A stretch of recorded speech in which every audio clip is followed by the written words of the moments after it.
बातमी खेडमधून। खेडमध्ये ढगफुटीसारखा पाऊस झालाय। बोरघर आदिवासी वाडी पाण्याखाली गेली।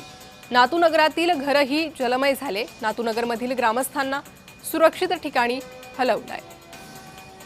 या गंभीर परिस्थितीचा आढावा घेतलाय आमचे प्रतिनिधी योगेश बांडागळे यांनी।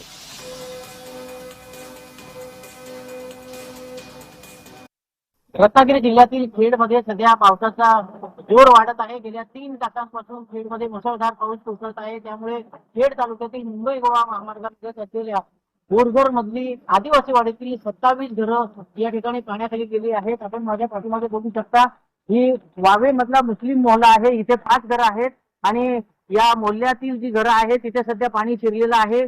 या घरामधली जी लोक होती त्यांना सुखरूपपणे बाहेर काढलेलं आहे। ते सुखरूपपणे बाहेर आलेले आहेत, परंतु पाण्याचा जो वेग आहे तो वाढतो आहे। आपण या नदीच्या पलीकडे बघू शकतो, ही खेडमधील पाताळी नदी आहे आणि त्या पाताळी नदीच्या पलीकडे जी बोरघर मधील आदिवासी वाडी आहे तिथे 27 कुटुंब आहेत। त्या 27 घरांना पुराचा वेढा पडलेला आपल्याला या ठिकाणी पाहायला मिळतोय। प्रशासनाचा कोणीही प्रतिनिधी या ठिकाणी पोहोचलेला नाही असे इथल्या नागरिकांचं म्हणणं आहे। योगेश बांडागळे, जय महाराष्ट्र, रत्नागिरी।